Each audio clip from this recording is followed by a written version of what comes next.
All right, ladies and gentlemen, welcome back to our discussions on the Civil War. So, today we're going to be taking a look at two different but highly important pieces of information. We're going to be talking about the Emancipation Proclamation a little more in depth, and we're going to take a look at the Gettysburg Address, one of the single most important and shortest presidential speeches ever given in American history. All right, so let's go ahead and get into it. So there are two main questions that you need to keep in mind as we go through this short section of notes. So that is, how do the ideas expressed in the Emancipation Proclamation and the Gettysburg Address support the North's war aims, why the North was fighting, and what was Lincoln's vision of the American nation as professed in the Gettysburg Address, so as he states in the Gettysburg Address. So keep those two questions in mind. So let's go ahead and get into it. So, talking about Abraham Lincoln's leadership. So, he thought that secession, the separation from the country, was an illegal act and that United States was a nation, a single entity, not just a group of small independent states, which was in total contrast to what the South was in the belief of, which was that the states had freely come together and joined the Union, joined the country, and could freely leave the country should they desire to. So we have these two ways of thinking that are clashing in the war. And during Lincoln's first inaugural address, we have this quote: "In your hands, my dissatisfied fellow countrymen, and not in mine, is the momentous issue of civil war." So basically saying like, hey, if this turns into a civil war, it's on your hands, not mine. I don't want there to be civil war. So if it happens, it's on you. All right. So with that being stated, the initial goal that he has with the Civil War, to keep the Union together, to keep the country a single whole entity.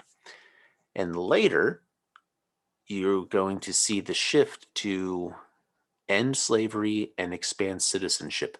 Give citizenship to the slaves once they have been freed from bondage. That is the goal. All right, so the Emancipation Proclamation, the first big step in gaining those rights for freeing the slaves. So it's going to come after the Battle of Antietam. They needed the big victory to show that it was, not an act of desperation for the North. So with that big victory, they now have a good reason to issue the proclamation. And it's going to show militarily and politically what our foreign affairs policies are going to be with this war. And what the Emancipation Proclamation does, it frees the slaves that are located in the rebelling states, so the ones that seceded in the South, not the border states. But it is hoping to encourage some slave revolts, which is the military goal of it. So in a way, it frees the slaves, but it doesn't at the same time, because in the North, there's like, yes, he's freeing the slaves. In the South, who do not any longer recognize the leadership of Washington, D.C.'s government, is just, they don't see this as a law that they even have to follow, because, they are a quote unquote separate country now by going into open rebellion and becoming the Confederate States of America. But they see the threat that it causes by giving hope to the slave population, which could lead to slave revolts. And one of the biggest, most important facts here is it is also going to bring forward the ability to enlist African American soldiers into the Union Army. So we're going to have African American men who were born free in the North or are escaped slaves from the southern plantations and farms, and they're going to be able to form into the first all African American military units. The most famous of which will be the 54th Massachusetts, which, if you've ever seen the movie Glory, you know exactly what I'm talking about. These guys were awesome. But all right, moving forward.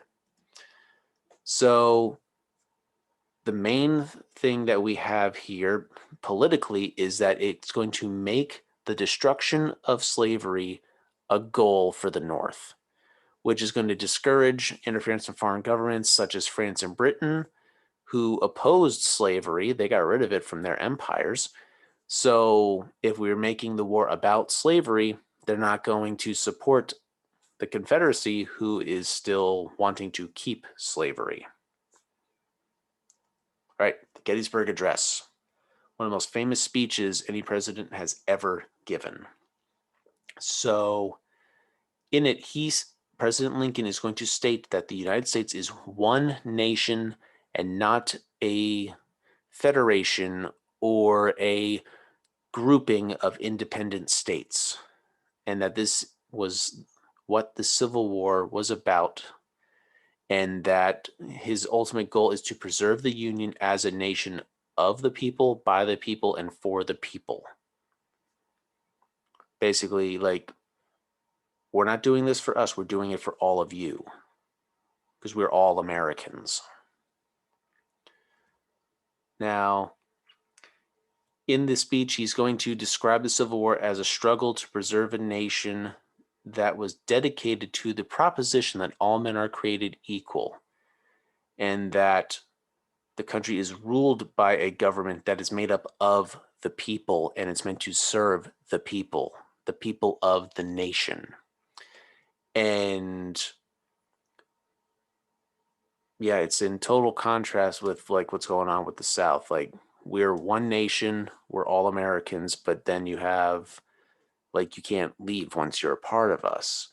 And then the South's like, we can come and go as we please. That's not how a functioning country works, basically, is what Lincoln is saying.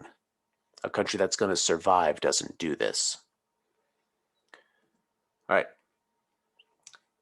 To wrap it all up, Lincoln is going to say that the Civil War is being fought to fulfill the promise of the Declaration of Independence from the Founding Fathers, and that you can look at the Civil War as a second American Revolution, and how there's now a different vision for the United States from the one that had begun at the beginning of the country, and now with the Civil War. So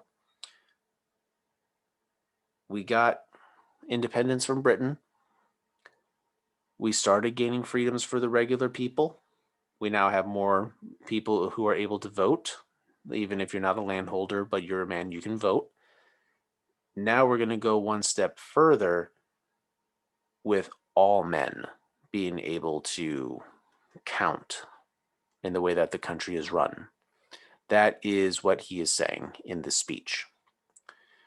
And if you go to the Lincoln Memorial in Washington, D.C., I've been there. It's my favorite memorial that there is at the mall. And you're just in the building, and you just see like the big statue of Lincoln sitting there, and on the one wall is the entire speech. It is the shortest presidential speech ever given. You can read in just several minutes, but it is so impactful. And I would strongly encourage you to pause the video and to just read through this quick, and then you'll understand what I mean. All right. But that's going to do it for me today. Come back next time and we will get even more in depth into some of the topics dealing with the American Civil War. Talk to you next time.